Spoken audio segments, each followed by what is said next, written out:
الحمدللہ رب العالمین والصلاة والسلام علی رسولہ الکریم وعلی آلہ واصحابہ اجمعین اما بعد فاعوذ باللہ من الشیطان الرجیم بسم اللہ الرحمن الرحیم رب اشرح لی صدری ویسر لی امری واحلل عقدۃ من لسانی یفقہوا قولی۔ ہم اگر اپنی زندگی کا ایک انالیسس کریں تو ہمیں یہ اندازہ ہوگا کہ ہماری زندگی کی دو بڑی چیزوں پہ ڈیپینڈنٹ ہے۔ ایک ہے ہماری باہر کی زندگی، ایکسٹرنل تھنگس، ہمارا مال، ہماری پراپرٹی، گاڑی، بزنس، یہ باہر کی زندگی ہے، رائٹ، یہ باہر کی چیز زندگی کی ریکوائرمنٹس ہیں۔ اور ایک ہماری زندگی ہے جسے ہم کہتے ہیں اندر کی زندگی، ہمارے دل کا سکون، چین، خوف، خوشی، راحت، بے چینی، اس کا تعلق کیا ہے؟ اندر سے ہے۔ تو انسان بیسیکلی ان دونوں چیزوں کو ملا کے مطلب ہماری زندگی ان دونوں چیزوں کا کمبینیشن ہے، باہر کی زندگی اور اندر کی زندگی۔ اب کئی دفعہ کیا ہوتا ہے کہ باہر کی زندگی میں جو ہماری چیزیں، جو ہماری ضروریات ہیں وہ پوری ہوں بھی، لیکن اگر اندر کی زندگی سکون میں نہیں ہے تو باہر کی زندگی کی وہ تمام چیزیں ہمارے لیے بے معنی ہو جاتی ہیں۔ آپ کے پاس مال ہے، اولاد ہے، گھر ہے، گاڑی ہے، جو بھی چیزیں آپ نے خواہش کی تھی اپنی زندگی میں سب موجود ہیں، لیکن اندر دل کی زندگی ویران ہے، اندر ایک خوف ہے، اندر ایک بے چینی ہے، اندر ایک پریشانی ہے، اندر ایک بے سکونی کی کیفیت ہے۔ تو یہ ساری چیزیں جو ہمارے مل چکی ہیں، ان کا ہمارے زندگی میں کوئی ویلیو نہیں رہتی۔ میں کچھ عرصہ پہلے ایک شخص سے ملا یہاں دبئی میں، عرب تھا، اور میں جاننے والا تھا، تو اسے میری بات چیت ہوئی، میں اس سے ملا کافی عرصے کے بعد۔ تو میں نے اس سے پوچھا اور کیا حالات ہیں، how is every thing going on? تو مجھے کہنے لگا کہ ہاں سب ٹھیک ہے، اور یہ بیسیکلی وہ ایک ملٹی نیشنل کا جو ہے وہ بہت اچھی پوسٹ پہ جاب کرتا ہے، اور اس کی سیلری دیکھیں تو تقریباً 25 سے 30 لاکھ روپیہ مہینے کی سیلری ہوگی، مطلب ایک مہینے میں اتنی سیلری لینے والا۔ اور گاڑی جو ہے اس کے پاس پورشے کار، سب کی ڈریم کار ہوتی ہے کہ پورشے ہونی چاہیے، اس کے پاس آلریڈی تھی۔ گھر اس کا دبئی میں بڑی اچھی جگہ پہ۔ تو جب میں نے اسے پوچھا کیا حالات ہے، تو بات کرتے کرتے ایک دم سے رونا شروع ہو گیا، اس کی آنکھوں میں آنسو آ گئے۔ تو میں پریشان ہو گیا، میں نے کہا خیریت ہے؟ جاب کا مسئلہ ہے، کوئی پرابلم ہو گیا؟ کہتا نہیں یار جاب میری ٹھیک ہے، میرے جاب کا کوئی مسئلہ نہیں ہے، job is the last thing I am word about, I am not word about my job. تو جاب بالکل ٹھیک ہے، لیکن میرے گھر میں سکون نہیں ہے، گھر میں سکون نہیں ہے۔ اور اس کی وجہ سے وہ رونے لگے، لٹرلی اس کی آنکھوں میں آنسو تھے۔ تو میں نے سوچا کہ یہ وہ شخص ہے جس کو دیکھ کے لوگ خواہش کرتے ہیں اور خواب دیکھتے ہیں کہ ہمارے پاس اس طرح کی زندگی ہو، 25 سے 30 لاکھ روپے مہینے کی سیلری، پھر پورشے کار، پھر اچھی جگہ پہ گھر، لیکن اس کے باوجود اس کی زندگی میں ان چیزوں کی کوئی ویلیو نہیں تھی۔ اس کو اپنی گاڑی سے کوئی غرض نہیں تھا، اس کے گھر سے کوئی غرض نہیں تھا۔ کیوں؟ کیونکہ اندر کی زندگی جو تھی وہ تباہ و برباد ہو چکی تھی۔ تو اصل چیز کیا میٹر کرتی ہے کہ اگر باہر کی زندگی اچھی ہے ظاہری طور پہ، اندر کی زندگی اچھی نہیں ہے، تو پھر اس کا کوئی فائدہ نہیں ہوتا باہر کی چیزوں کا۔ اگر اندر کی زندگی آباد ہے، دل کی دنیا آباد ہے، اندر سکون ہے، تو پھر باہر کی انوائرمنٹ اور باہر کی چیزیں آپ کی زندگی پہ زیادہ اثر انداز نہیں ہوتی۔ عبداللہ ابن زبیر رضی اللہ عنہ حرم میں کھڑے نماز پڑھ رہے تھے، اور حجاج بن یوسف کی فوج نے گھیرا کر لیا تھا اور وہ پتھر پھینک رہے تھے۔ تو ابن زبیر رضی اللہ عنہ کے ساتھی کہتے ہیں کہ ہم نے دیکھا کہ عبداللہ ابن زبیر رضی اللہ عنہ نماز میں کھڑے ہیں اور مشغول ہیں، اور پتھر ان کے بالکل چہرے کے قریب سے گزرا، لیکن وہ اپنی نماز میں ذرہ برابر بھی نہیں ہلے۔ ارد گرد پتھر ٹوٹ رہے ہیں، جان کا خطرہ ہے، لیکن وہ نماز میں اتنے مشغول تھے کہ انہیں باہر کی چیزوں کا اثر بھی نہیں ہو رہا تھا۔ کیا ہے کہ اندر جب اطمینان ہے، اندر جب سکون ہے، اندر جب اللہ سے دل لگا کنیکٹڈ ہے، اور یہ یقین ہے کہ میرا رب میرے ساتھ ہے، تو پھر باہر کی انوائرمنٹ اور باہر کی چیزیں ہمارے دلوں پہ اثر انداز نہیں ہوتی۔ اسی طریقے سے عباد بن بشیر رضی اللہ تعالیٰ عنہ رسول اللہ صلی اللہ علیہ وسلم کے ساتھ ایک غزوہ سے واپسی پر تھے، اور رات کو آپ صلی اللہ علیہ وسلم نے فرمایا کہ ایک جگہ پہ ہم پڑاؤ ڈال لیں گے۔ اور رات کو جب پڑاؤ ڈالا تو آپ صلی اللہ علیہ وسلم نے پوچھا کہ آج رات پہرا کون دے گا؟ تو انہوں نے کہا کہ میں پہرا دوں گا۔ انہوں نے اپنے ساتھ ایک ساتھی کو بھی لے لیا۔ اب رات کو جب وہ پہرا دینے کے لیے کھڑے ہوئے، تو جب سب لوگ سو گئے تو انہوں نے کہا کہ میں رات کو ایسے ہی فارغ جو کھڑا رہوں گا۔ تو انہوں نے نماز پڑھنا شروع کر دی، نماز میں سورہ کہف پڑھنا شروع کی۔ تو دشمن نے جب دیکھا کہ ایک ہی شخص کھڑا ہوا ہے، تو دشمن نے تیر سے وار کیا، اور تیر ان کو آ کے لگا، اور ان کے جسم سے خون نکلنا شروع ہو گیا، لیکن انہیں اپنی نماز نہیں توڑی، اپنی نماز میں مشغول رہے۔ دوسرا تیر آیا، دوسرا تیر بھی لگا، تیسرا تیر آیا، تیسرا تیر بھی لگا. جب 3 تیر لگے تو اس کے بعد انہوں نے سلام پھیرا اور نماز سے ہٹے اور اپنے ساتھی کو اٹھایا. تو اس کے ساتھی نے جب دیکھا کہ 3 تیر لگے ہوئے ہیں تو انہوں نے پوچھا کہ بھئی جب تمہیں پہلا تیر لگا تو تم اس وقت کیوں نہیں اٹھایا مجھے تم نے؟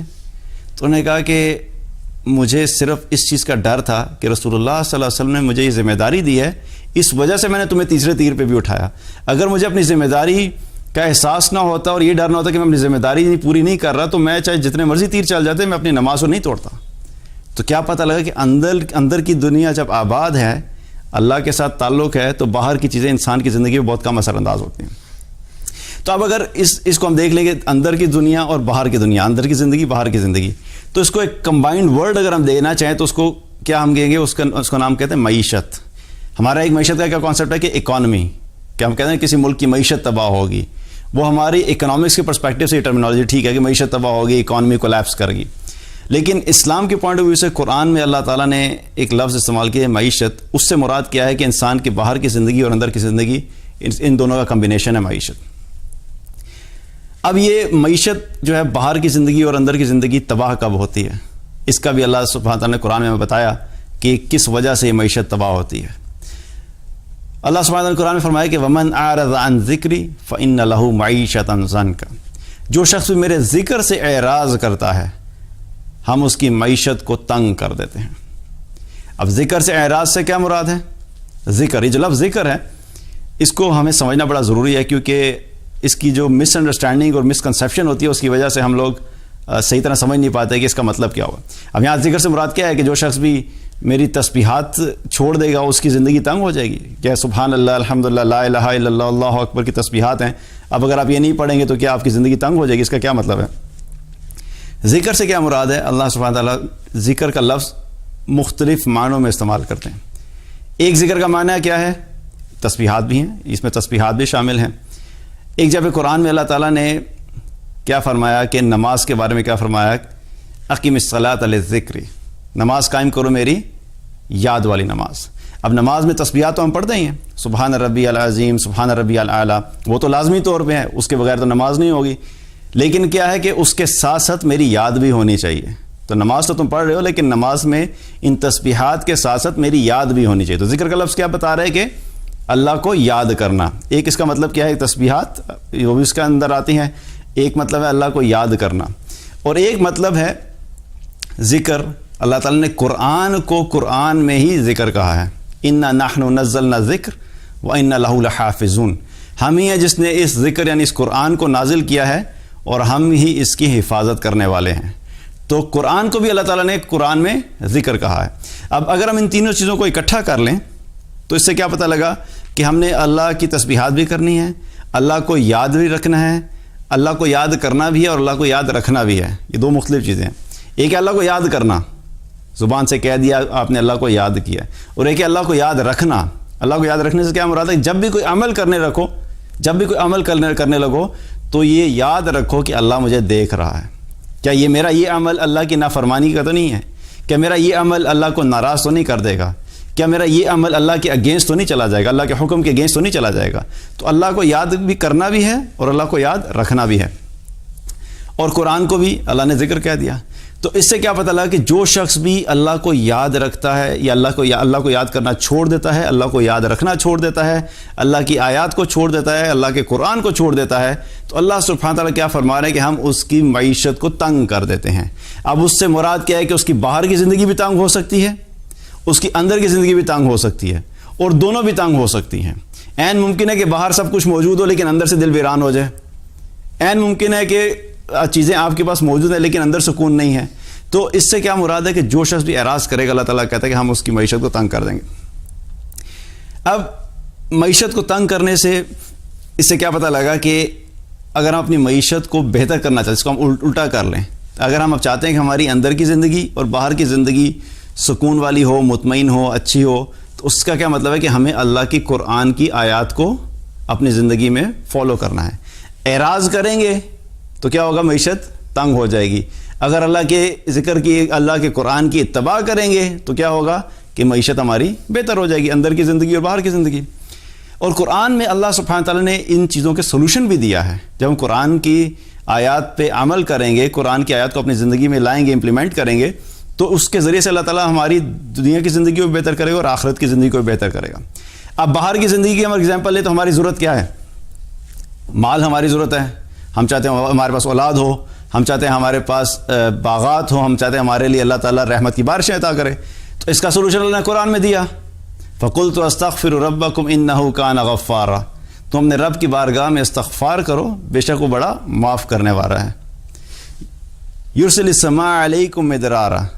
وہ تم جب اللہ کی بارگاہ میں توبہ کرو گے، استغفار کرو گے، تو اللہ تعالیٰ آسمان سے تمہارے لیے بارش برسائے گا جو تمہاری ضرورت ہے.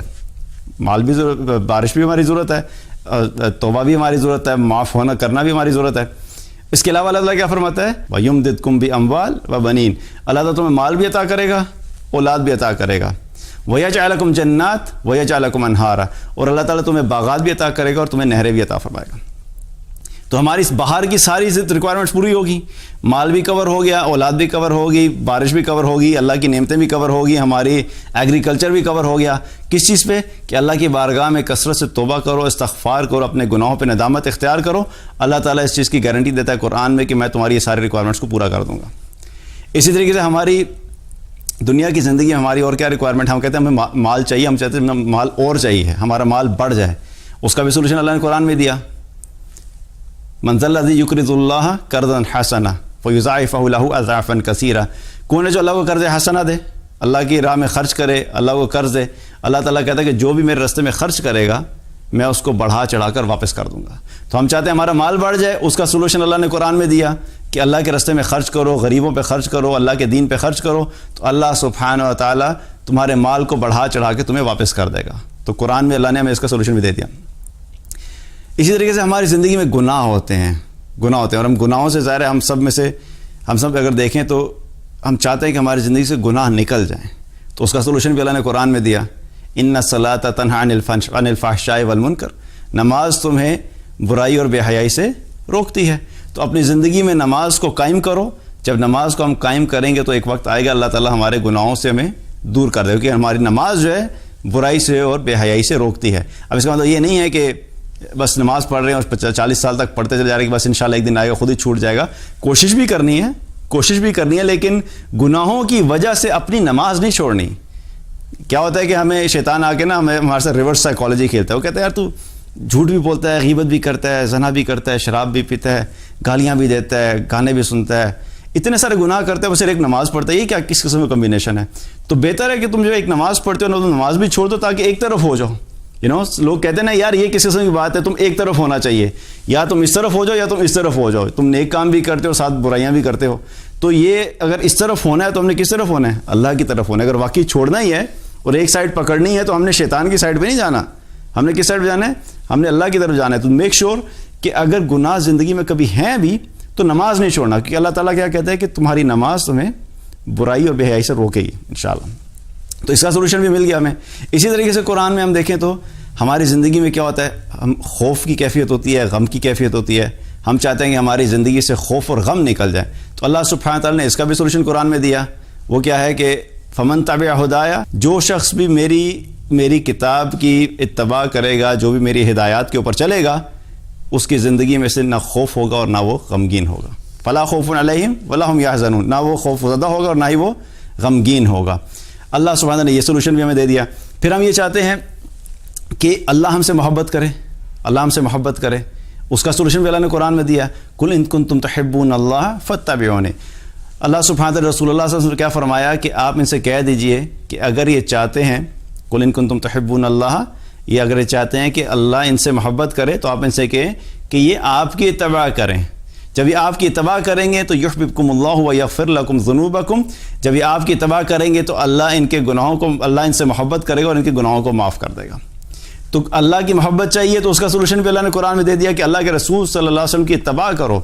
صرف باتیں کرنے سے، صرف نعرے مارنے سے اللہ کی محبت نہیں ملے گی.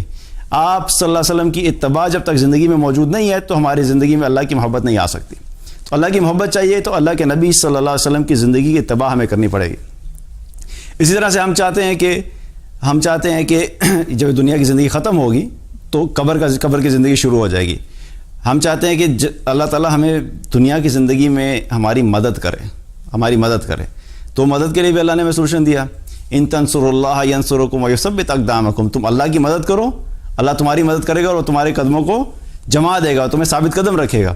تو اس کا کیا مطلب ہے کہ جب ہم چاہتے ہیں کہ اللہ ہماری مدد کرے تو ہمیں کیا کرنے کی ضرورت ہے کہ ہمیں اللہ سبحانہ تعالیٰ کی مدد کرنی چاہیے. اللہ کی مدد سے مراد کیا ہے کہ اللہ کے دین کی مدد کرنی چاہیے. ہمیں اپنی زندگی میں سے کوئی نہ کوئی وقت اللہ کے دین کے لیے نکالنا ہوگا. جب ہم اللہ کے دین کے لیے کچھ وقت نکالیں گے, اپنی انرجیز کو اللہ کے دین پہ لگائیں گے, اپنے وقت کو اللہ کے دین پہ لگائیں گے اور اللہ کے دین کی مدد کریں گے, تو اللہ سبحانہ تعالیٰ کہتا ہے کہ اس کے بدلے میں تمہاری مدد کروں گا. تو اللہ کی مدد چاہیے تو اللہ کی مدد کرو. یہ سولوشن بھی اللہ نے قرآن میں دے دیا. اسی طرح ہم چاہتے ہیں کہ قبر کی زندگی میں ہم ثابت قدم رہیں, کیونکہ مرنے کے بعد ہم سب نے اس دنیا سے چلے جانا ہے, موت آئے گی, قبر کی زندگی شروع ہو جائے گی. تو قبر کی زندگی ہم چاہتے ہیں کہ وہاں پہ ہمیں اللہ تعالیٰ ہمیں ثابت قدم رکھے اور ان سوالوں کا جواب دینے میں ہماری مدد کرے. تو اس کا سولوشن بھی اللہ نے قرآن میں ہمیں دیا. یثبت اللہ الذین آمنوا بالقول الثابت فی الحیات الدنیا وفی الآخرہ. اللہ تعالیٰ فرماتے ہیں کہ یہ کلمہ طیبہ جو ہے لا الہ الا اللہ محمد الرسول اللہ, اس کلمے کی وجہ سے اللہ سبحانہ تعالیٰ ایمان والوں کو دنیا کی زندگی میں بھی ثابت قدم رکھتا ہے اور قبر میں بھی ثابت قدم رکھے گا, آخرت کی زندگی میں بھی ثابت قدم رکھے گا. جس شخص نے اپنی زندگی کلمے کے مطابق گزاری ہوگی, جس نے اللہ کو اپنا رب مانا ہوگا, جس نے صرف اللہ کو اپنا خالق مانا ہوگا, جس نے صرف اللہ کو اپنا مشکل روا مانا ہوگا کہ میری ہر مشکل, میری ہر مصیبت, میری ہر پریشانی کو دور کرنے والا صرف اللہ ہے, جب بھی مجھے کوئی چیز چاہیے میں نے مانگنا صرف اللہ سے ہے. جس نے اللہ کو اپنا رب مانا ہوگا اور رسول اللہ صلی اللہ علیہ وسلم کی زندگی کے مطابق اپنی زندگی کو گزارا ہوگا, تو اس پیکج کے ساتھ جو جائے گا اس دنیا سے, تو اللہ سبحانہ تعالیٰ کیا فرماتا ہے کہ ہم اس کو دنیا میں بھی ثابت قدم رکھیں گے اور ہم آخرت کی زندگی میں ثابت قدم رکھیں گے. اور اسی طریقے سے ہم چاہتے ہیں کہ آخرت میں ہماری عظیم کامیابی ہو جائے, ہم عظیم ترین کامیاب لوگوں میں شامل ہوں. تو اس کا بھی اللہ نے سولوشن دے دیا کہ وَمَن يُطِعِ اللَّهَ وَرَسُولَهُ فَقَدْ فَازَ فَوْزًا عَظِيمًا. جس نے اللہ کی اطاعت کی اور اللہ کے رسول صلی اللہ علیہ وسلم کی اطاعت کی, وہی بہت عظیم کامیابی کو پہنچے گا. تو یہ مقصد بتانے کا کیا ہے کہ اللہ سبحانہ تعالیٰ نے جو قرآن ہمیں دیا ہے, اس میں ہمارے تمام مشکلات کا, تمام مصیبتوں کا اور تمام دنیا کی اور آخرت کی ریکوائرمنٹس کا سولوشن اللہ نے ہمیں قرآن میں دیا ہوا ہے. اگر ہم اس کو اپنی زندگی میں امپلیمنٹ کریں گے تو تبھی ہم جا کے ان کامیاب لوگوں میں شامل ہوں گے, تبھی ہم لوگ اس کی برکات کو دیکھ سکیں گے جب قرآن کی آیات ہماری زندگی میں عمل میں آئیں گی. لیکن صرف پڑھنے سے برکت تو آ جائے گی, ثواب بھی مل جائے گا, نیکیاں بھی نام اعمال میں لکھی جائیں گی, لیکن اس قرآن کے جو اصل فائدہ ہے, اس قرآن کا جو اصل مقصد ہے وہ کیا ہے, اس پہ عمل کرنا. اب یہ تو اللہ نے بتا دیا کہ جو اعراض کرے گا ہمارے قرآن سے, اس کو کیا کریں گے, ہم اس کی دنیا کی زندگی کو تنگ کر دیں گے. اب ایسے لوگوں کے ساتھ آخرت میں بھی کچھ معاملہ ہوگا. آخرت میں بھی ایسے لوگوں کے ساتھ کیا معاملہ ہوگا, وَنَحْشُرُهُمْ يَوْمَ الْقِيَامَةِ أَعْمَى وَمَنْ أَعْرَضَ عَنْ ذِكْرِي فَإِنَّ لَهُ مَعِيشَةً ضَنْكَ. یہ دنیا کی زندگی ہے.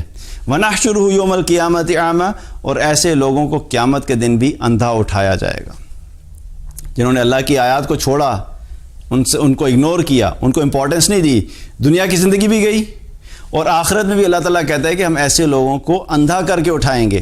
اور جب ان کو اندھا کر کے اٹھایا جائے گا تو یہ اللہ سے سوال کریں گے, پوچھیں گے قال رب لما حشرتنی اعمی وقد کنت بصیرا, یا اللہ یہ کیا ہو گیا, میں اندھا کر کے کیوں اٹھایا گیا ہوں, حالانکہ دنیا کی زندگی میں تو میں دیکھتا تھا, میری آنکھیں تھیں, لیکن آج مجھے نظر کیوں نہیں آ رہا. آپ سوچئے ایک شخص رات کو سوئے, اس کی آنکھیں بالکل ٹھیک ہوں, نظر آتا ہو, تو جب وہ صبح اٹھتا ہے تو یہی ایکسپیکٹ کرتا ہے نا کہ جب صبح میں اٹھوں گا تو میں ویسے ہی اٹھوں گا جیسا میں سویا تھا. لیکن ایک شخص اٹھے اور اس کی آنکھ کھلے اور اچانک اس کے سامنے اندھیرا ہو, تو اس کو پہلے تو شک ہوگا کہ شاید پتہ نہیں, ویسے مجھے لگ رہا ہے میرا وہم ہے.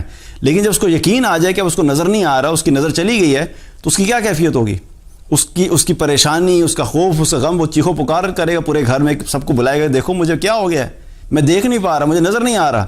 تو جب قیامت کے دن بھی ایسے لوگوں کو اٹھایا جائے گا تو اللہ سبحانہ تعالیٰ کیا فرما رہے ہیں کہ جن لوگوں نے دنیا کی زندگی میں میرے ذکر سے اعراض کیا ہوگا, میرے قرآن کو چھوڑا ہوگا, قیامت کے دن بھی ان کو اندھا اٹھایا جائے گا. اور جب وہ پوچھے گا کہ یا اللہ میں دنیا میں تو دیکھتا تھا, مجھے نظر آتا تھا, آج مجھے کیوں نظر نہیں آ رہا, قال رب لما حشرتنی اعمی وقد کنت بصیرا قال کذالک اتتک آیاتنا فنسیتها وکذالک اليوم تنسی. اللہ ان کو جواب دے گا کہ ہاں ایسا ہی ہے, تمہارے پاس میری کچھ آیات آئی تھیں, میں نے اپنی کچھ نشانیاں بھیجی تھیں, کچھ نصیحتیں بھیجی تھیں، کچھ چیزوں پہ تم نے عمل کرنا تھا، ایک کتاب تمہاری طرف بھیجی تھی کہ اس کو پڑھو، اس کو سمجھو، اس کو سیکھو، اس کے مطابق زندگی بسر کرو، لیکن تم نے اپنی زندگی میں اس کتاب کو اگنور کر دیا، تم نے میرے ذکر کو اگنور کر دیا، تم نے مجھے چھوڑ دیا، تم نے مجھے بھلا دیا، تم نے میری کتاب کو بھلا دیا، تم نے میری آیات کو رد کر دیا۔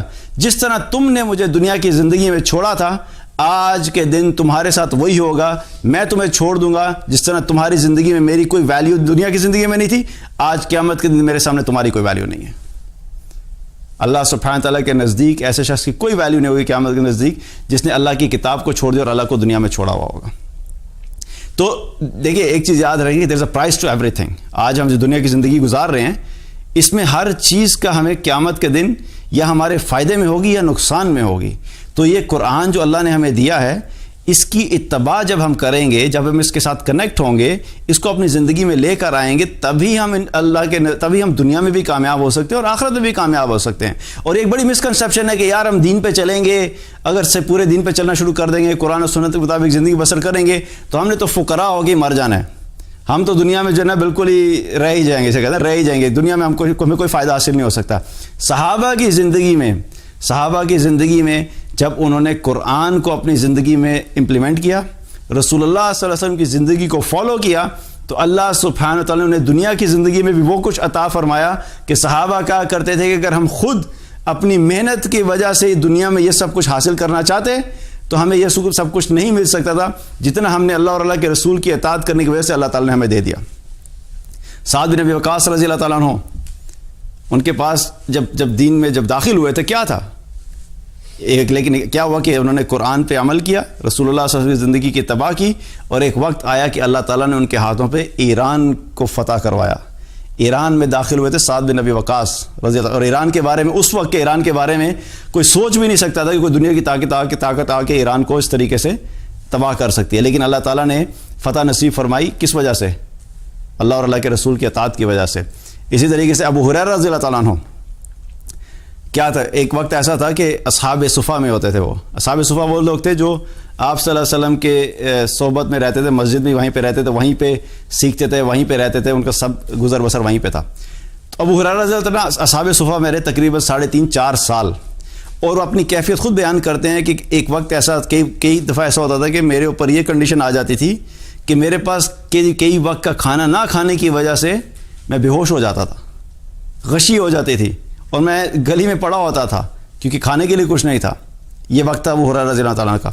اور پھر ایک وقت ایسا آیا جب اللہ تعالیٰ نے مسلمانوں کو فتوحات دیں، تو ابو ہریرہ رضی اللہ تعالیٰ بھی وہ بھی امیر ہو گئے، اور اتنا مال تھا ان کے پاس کہ وہ مال وہ کہتے تھے کہ ہم ویسے نہیں سوچتے تھے جتنا مال اللہ تعالیٰ نے ہمیں اس کے ذریعے سے دیا اور اسلام کو فالو کرنے کی وجہ سے دیا۔ تو یہ مسکنسیپشن کہ اللہ تعالیٰ دین پہ چلنے کی وجہ سے ہمیں دنیا ہماری خراب کر دیتا ہے، یہ غلط ہے۔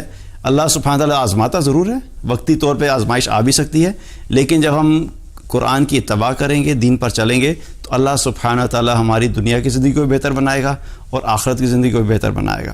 اس لیے ہم نے اپنی زندگی میں قرآن کو امپورٹنس دینی ہے، اللہ کو امپورٹنس دینی ہے، اس قرآن کو سیکھنا ہے اور سیکھ کے اس پہ عمل کرنا ہے۔ جب عمل کریں گے تو انشاءاللہ تعالیٰ اللہ تعالیٰ ہمیں دنیا اور آخرت کی کامیابی عطا فرمائے گا۔